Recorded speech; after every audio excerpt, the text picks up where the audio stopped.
Welcome to Dig Deep, the mining podcast. In this podcast, we go deep into mining news, hot topics, and live interviews with mining professionals and leading figures in the mining industry. Introducing your host, Rob Tyson, founder and director of Mining International and Mining International Executive, a leading global mining recruitment and headhunting agency. Hi, mining community. Welcome back to another episode of the Dig Deep, the mining podcast. And today's guest is Tom Meyer, who's the CEO of Archer Exploration, a Canadian nickel, copper, cobalt, and PGEs focused exploration and development company with an extensive portfolio of assets in Quebec and Ontario, Canada. Tom is a professional engineer with over 23 years in the mining industry, including 16 years in the Canadian international capital markets as a highly ranked and respected mining equity researcher and commodity analyst. He took over the CEO role at Archer about 15 months ago. And he's going to talk us through his journey, the company, their projects, and financing within the Canadian mining industry, and a lot more. So let's welcome Tom to the podcast. How are you doing, Tom? Very well, Rob. How about yourself? I'm good. We're recording this on a Friday, so it's the end of the week. So yeah, all is good. So as we always start these podcasts off, I just wondered if you can just tell us a little bit about your background, your career. As I mentioned, you've been in the industry for over 20 years in a few different parts of the mining industry. So yeah, just wondered if you can just tell us a little bit about yourself and your career. Sure. Rob, I'm a metallurgist by training. I actually did a master's degree in metallurgy and material science, and surprisingly, the focus was on the nickel aspects of certain production routes with Inco back in the day. So I worked early on as a consultant and got tired of traveling all over the world and moved into capital markets doing equity research. So I covered the Latin American metals and mining space, covered the steel space, did a lot of commodity analysis work over the years, both in the US and in Canada. And just a kind of through that work was able to visit a great number of projects, crawled around a lot of rocks, saw a lot of things. And then when this Archer opportunity came up, this collection of really phenomenal nickel sulfide assets, I jumped at it. But yeah, that brought me to Archer. So yeah, wondered if you can just tell us a little bit about the company. Yeah, so Archer Exploration, we're a nickel sulfide focused exploration and development company, and focused on low risk political jurisdictions. So that's why we're in Canada. We've got a flagship asset called Grasset in the Abitibi Greenstones of Quebec. So it's off the highway, so it's very well located, and it has an existing resource of about 5.5 million tons at 1.53% nickel equivalent. That's our flagship. We spend about 80% of our time and effort and money on Grasset, and then not to be overshadowed, but we got the third largest land package in the Sudbury camp. So Sudbury, as many people know, has been operating for over 130 years, and we've got over 300 kilometers squared of claims, a number of advanced projects, and we're actually the third largest landholder in that camp. But our focus is on Grasset and moving Grasset to and advancing it to which we believe could potentially be a mine starting from our existing resource, and then the objective is to grow it from there.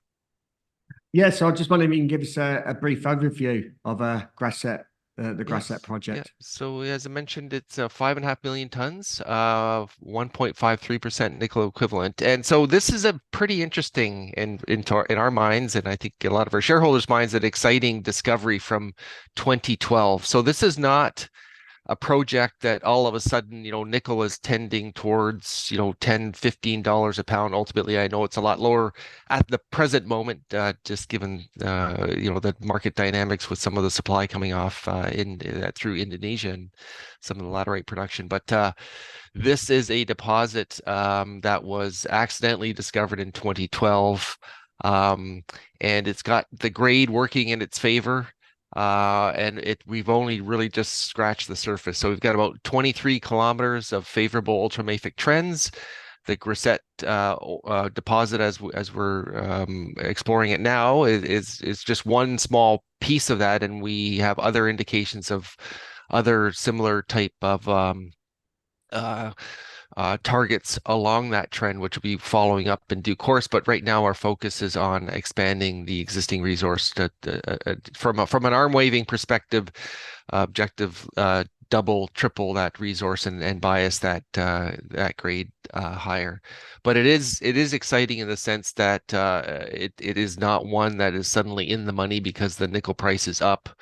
And it is also unique in the sense that there's a lot of room to grow. And I guess the other aspect, also being a metallurgist, is that the metallurgy is quite straightforward. So we have the grade of the ore body working in our favor, and the scale of the district to say there's more tons there. But we also have, from a technical aspect, in our view, a pretty low risk project in the sense that the metallurgy is conventional. We've got the grade, and it's a conventional flotation ultimately. So it's something that a junior mining company can kind of execute on and move it forward.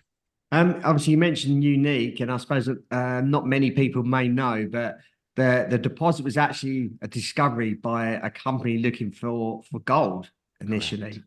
Yes. One of you just tell us a little bit about that. Yeah. So yeah, that's part of the excitement of here. So the previous landowner, Balmoral Resources, which was acquired by Wallbridge Mining in 2020, they were targeting gold, and they did a step out along with in Quebec. The Abitibi is called the Sunday Lake Deformation Zone. They did a step out and they accidentally discovered nickel. So, and the question is why? Because when you look at the district, there's been a lot of activity looking for gold, obviously, but also some VMS targets. The Glencore's Matagami mine, which they closed last year, is not too far away. And so there's been a lot of exploration activity, but never for nickel per se. It wasn't believed to be the kind of the environment for it. And one of the reasons why it was kind of this accidental discovery, it is we are buried under overburden as different pieces of the Abitibi are.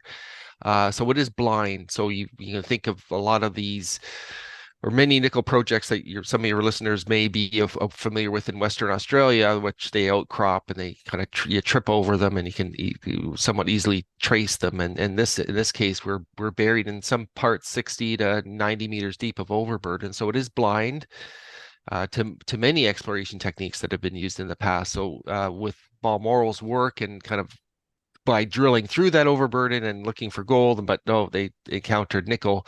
That kind of just opened them up to further pursue it, and we're taking the baton from all the great work that they did and then moving it, advancing it forward. Yeah, why don't you just tell us about some of the drilling results and how close you are to proving out your deposit? Yeah, so starting from that, all the work that was done in the past, and have done some base of till sampling to look through the overburden, some geophysics to help us with targeting. But early on, our program really focused on looking for depth extensions. And also just along kind of, let's just call it the strike of the deposit. So proof of concept when we began the program back in February or so earlier this year. The drilling that was done through the summer in June, we announced that we hit like about just short of 2% nickel, 1.82% nickel, and this one we call it this discovery zone of one of the horizons, and we're following up on that currently with the program that will kind of wrap up as in the coming weeks. So we've kind of been able to identify that there is more nickel to be found, particularly with this Horizon 1 discovery area.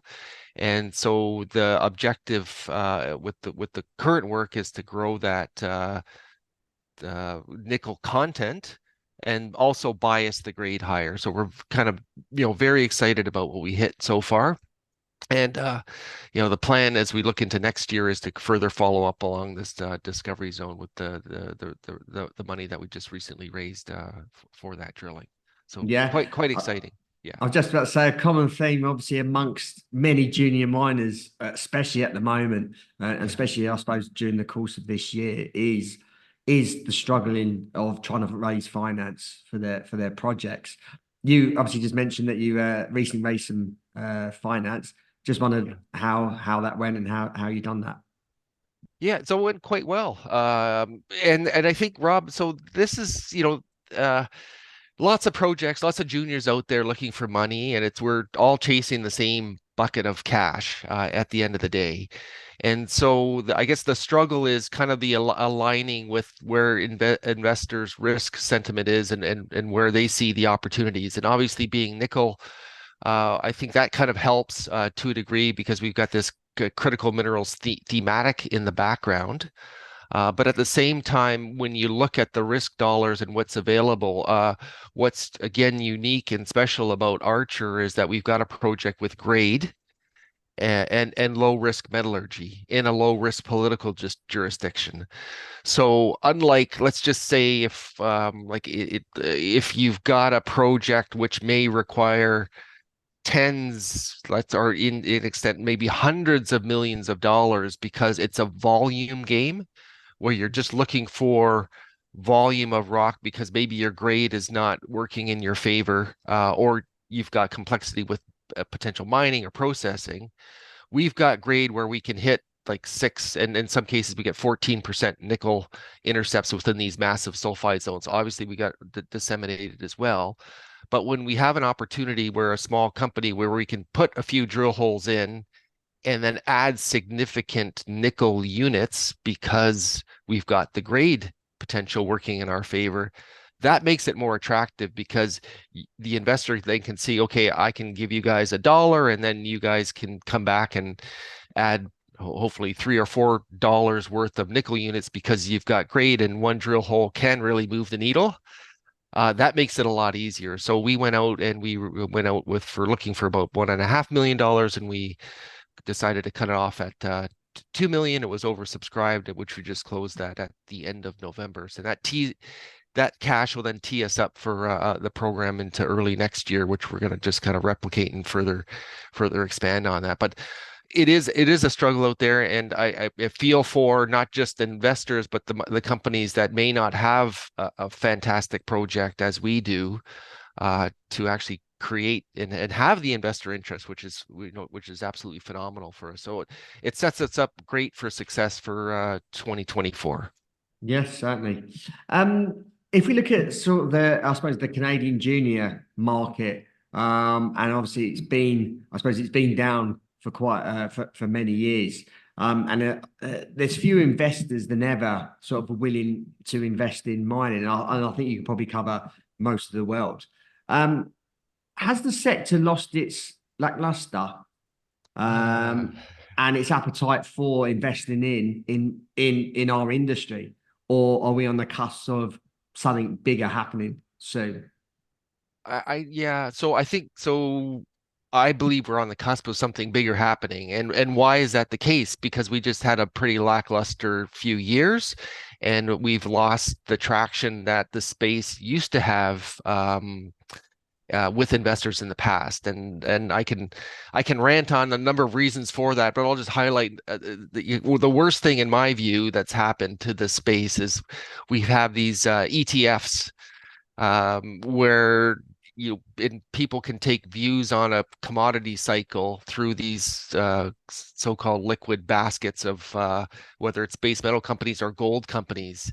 And the problem with ETFs is that it's just machines. At the end of the day, it's machines. And ETFs don't buy IPOs. ETFs don't buy private placements or bought deals. ETFs don't bring a lot of I would say knowledge, intellect to the space. So over time, call it the last 20 years, we have lost a lot of intelligence because of just the market changes.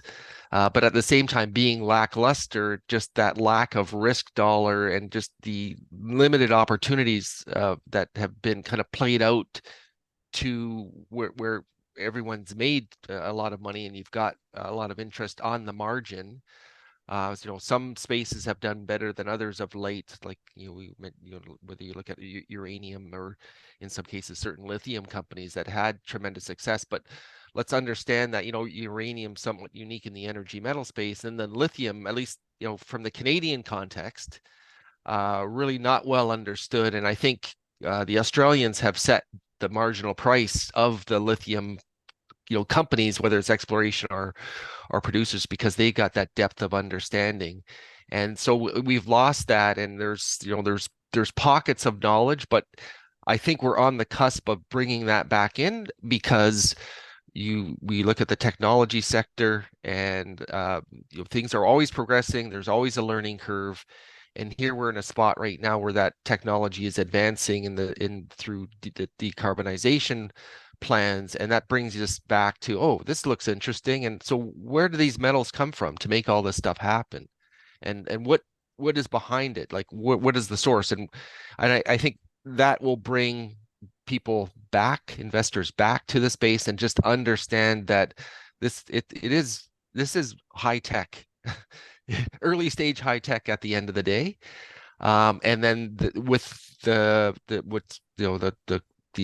struggle that the space has had, I think that is going to bring back a lot more discipline than it's had. And I think we kind of lost the industry.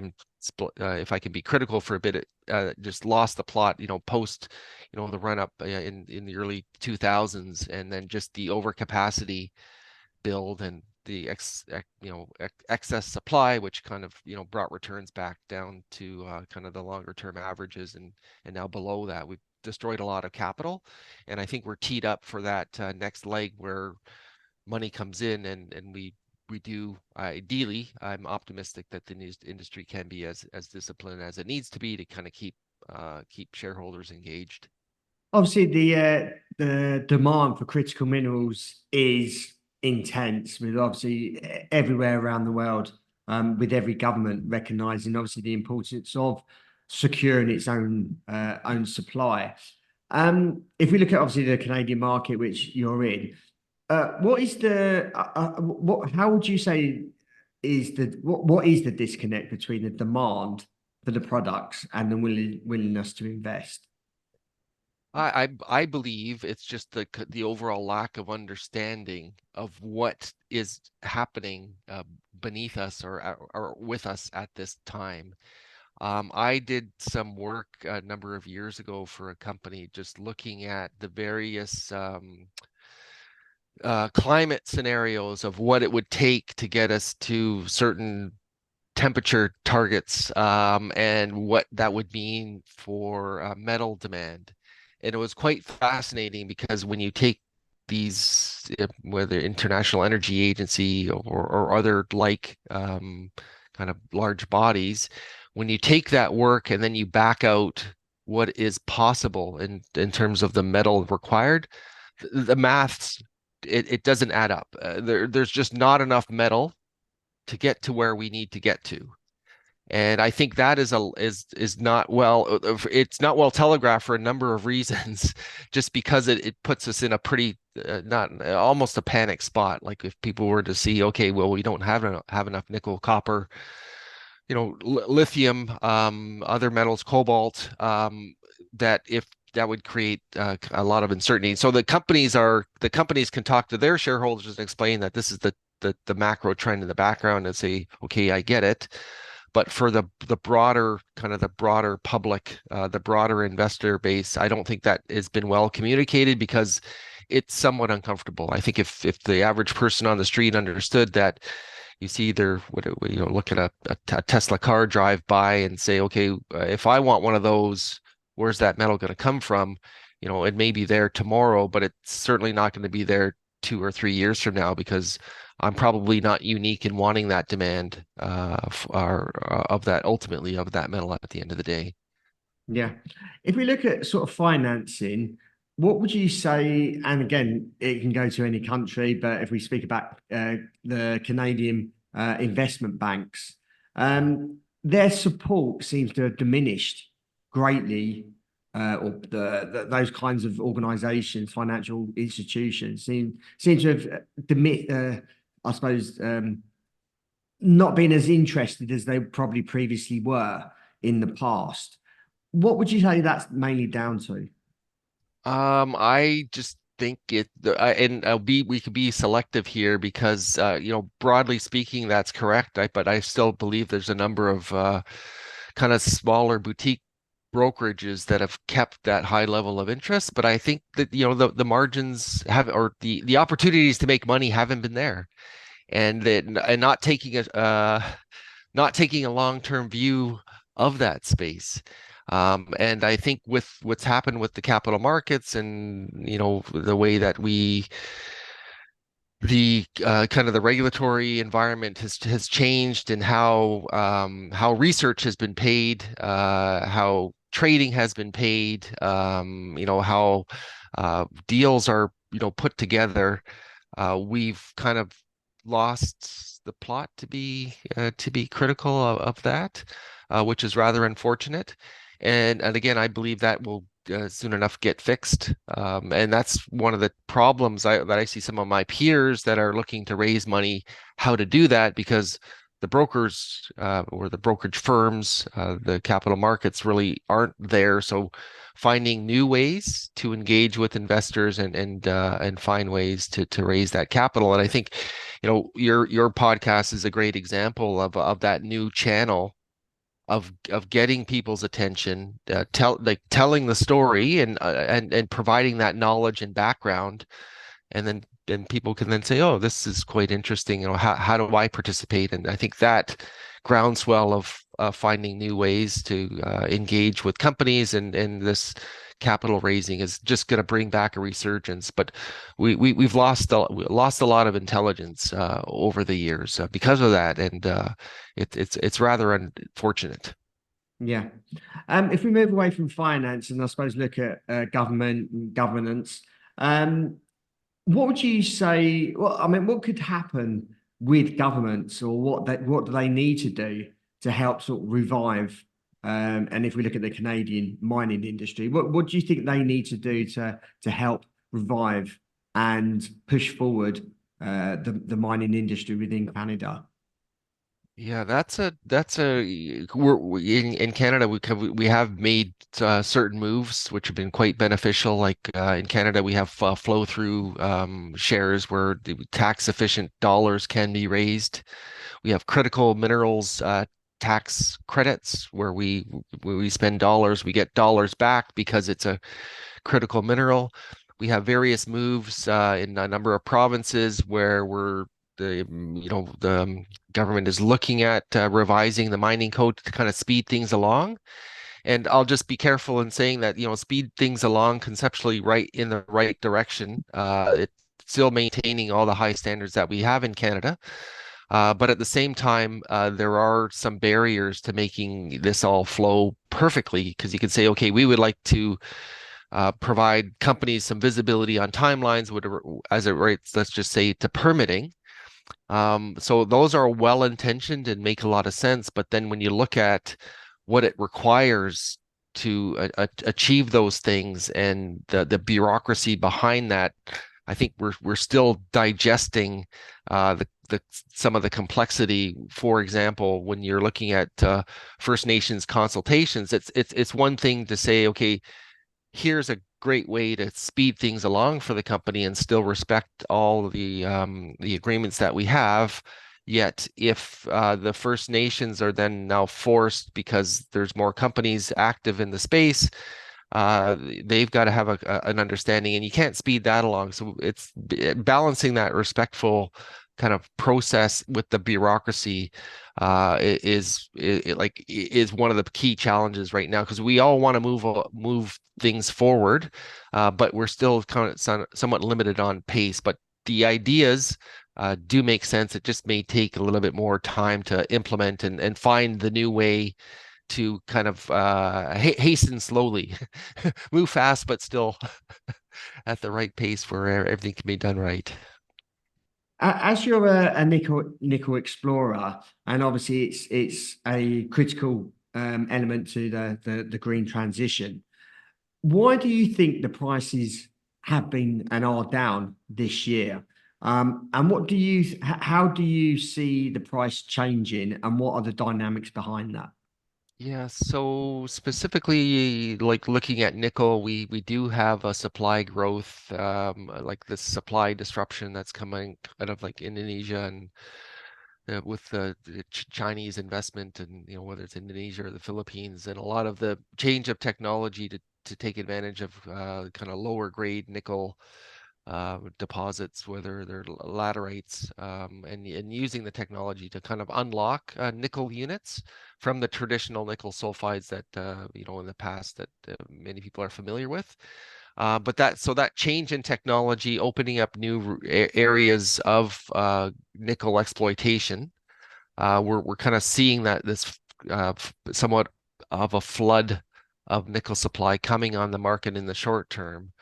I think from my perspective, like longer term, it's not a solution. We're going to go back to these obvious constraints where there is lack of nickel units, and particularly on the sulfide side. Because Rob, one of the issues that many in industry have is when you look at the life cycle of many products and the carbon footprint of many products, your source of metal at the end of the day will, dictate what sort of impact you have on the environment, so to speak. So with nickel sulfides that have grade, in some cases, well, in all cases, carry energy with it in the form of sulfur, you can have a much lower carbon footprint with nickel sulfides versus the laterite projects, which are from an environmental side, they have a large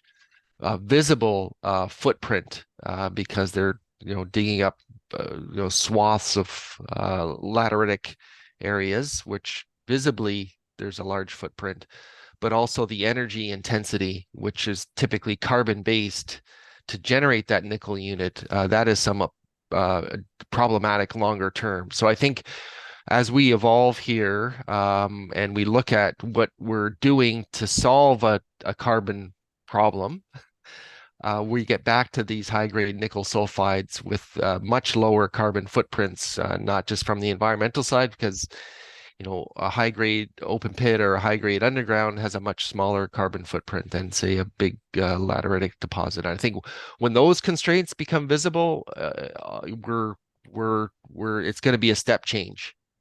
That pivot away, because that pivot towards the laterites in the end, and solving a lot of the technology issues, is the reason why we are now below $10 a pound nickel at present, a little over $7, and not $15 a pound like we saw. And we'll ignore the LME spike from a little while ago, but I think that just this short-term supply issue is the reason that we've kind of seen this downdraft.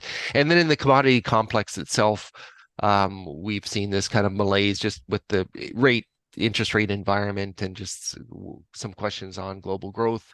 Those are short term. We're kind of present biased, but I think when we look at the longer term, medium term, never mind the long term, the medium term dynamics, that we paint ourselves a nice picture for higher prices in the short, over at least into 2016 for sure, and then beyond. Let's go back to talking about the project. I've got a few more questions. Comatis, I think I pronounced that right. Didn't they play into another discovery at Cambodia in the 1960s?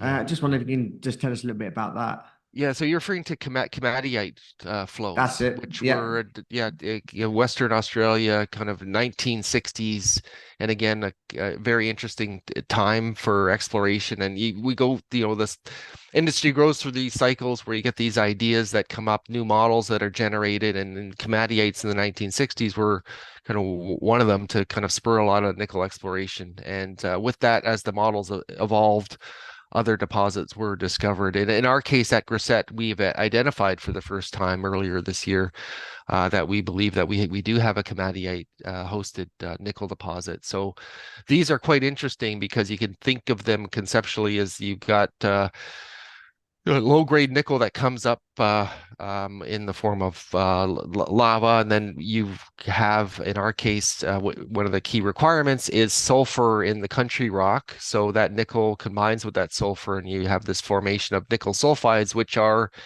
immiscible within the lava. So they'll, due to density, they'll settle out in if the flows are, these channels are slow enough flowing, though over time they'll settle out. So the key is having the ingredients of the nickel containing in these in the komatiites, which are at the time of the formation extremely hot, magnesium rich. Combining with that sulfur, they cut through this country rock, and these flows will create these channels, and you can have the pooling and the immiscibility of the nickel sulfides. They settle out at the bottom of these channels. So you'll have with that conceptual model, knowing that this is how nickel can be formed, you can then target these topographical lows where you may have these pooling of the nickel sulfides, and then in our case identifying 5, 6 up to 14% nickel content because you just happen to be at that base of that channel. So we've identified that this is kind of a very useful model for us at Grasset, and kind of excited to further follow up on understanding, because it just tells you that at the base of the flow, you would anticipate the highest grade nickel, and then above that, you would probably have more disseminated in this net textured portion of the deposit. So quite exciting from a, and I would encourage people to go to our website. We have pictures, and then our recent press release from last week. We show a conceptual cartoon of the model if people want to take a closer look to see how this works within our system. Yeah, and obviously we include that website in the show notes anyway. So Great. got a couple more questions. When are your next drilling results out, and what are the plans for a maiden resource estimate? Okay, so yeah, I guess so we're drilling now, so we would anticipate having our assay results probably by early next year in January, and then January we'll be also kicking off that next leg of the campaign for drilling, so commencement of that program, and then we'll have as periodic drill results into late the first quarter, and then the work into the second quarter, and then we'll decide our plans for the balance of the year.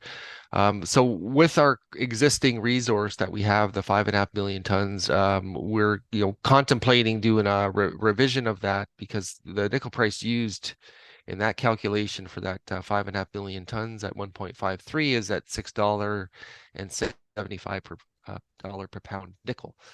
But I think we would ideally like to do a lot more drilling before we add to that resource, and not just rerun it on price, but rerun it on additional drilling. And our discovery zone within one of the horizons that they're working on and drilling right now, we'd like to do a lot more drilling before we go embark on an expansion of that resource. But in the meantime, there's always the back of the napkin analysis internally, and different concepts around what we need to kind of further target and expand the current project. But I will say, like, the objective is to double, triple that resource in the short term.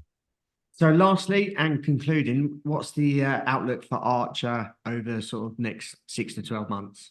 Oh, next 6 to 12 months, pay attention to the work that we have going on in the field, exciting drilling, exciting geophysics that are going to help us with targeting. And then we've got this regional trend which we're going to address in due course, where we've got this fantastic land position of 23 kilometers, which is we're just again scratching the surface. So quite a bit of news flow and exploration activities through 2024 and then beyond as we kind of scale this thing up. So this is new and exciting, and I think it was going to catch more and more people's attention as we kind of demonstrate proof of concept of what we've got and what's to be unfolded. And Canada is ripe for an expanded discovery, and I think the Australians will be paying attention as well, because this is right up their alley as it relates to this komatiite in Western Australia type of nickel deposit. Yeah. Tom, really appreciate your time. Thank you for coming on, telling us about Archer Exploration, obviously giving us an overview of the project, telling us a little bit about the obviously Canadian mining industry, as well as obviously some of the financial aspects that you've obviously recently raised some money. So appreciate you obviously sharing your journey and telling us about the company. If our audience wants to reach out to you, if they want to obviously follow your story, how can they go about doing that? Obviously, you mentioned your website. Are you on any other social media? Yeah, we're so archerexploration.com for our website, and then we're also on LinkedIn as well. And I recommend people follow us on LinkedIn because you will get the updates, and then I also recommend signing up for our email distribution through that website. But Rob, thank you very much for the questions. I have really enjoyed myself in speaking with you today. Yeah, and like I said, appreciate your time and sharing insights of what's happening in the mining industry, especially obviously in Canada. We have got a lot of Canadian listeners as well as guests. A number of guests have been on, as well as Australians as well. So I think they find this interesting as well. So really appreciate your time, and hopefully you can come on sometime next year and give us an update. Oh, I'd love to do that. Thank you very much, Rob. Yeah, no worries. Thank you for listening. I hope you enjoyed that episode. And as always, really appreciate all your support. And please share this episode far and wide, especially to all your Canadian friends and all your Australian friends, but also others outside of the mining industry, as well as in the mining industry, wherever you are in the world. So until next time, happy mining. Thank you for listening. Remember to reach out to Rob via the show notes, and be sure to subscribe and leave a review. Until next time, happy mining, helping each other to improve the mining industry.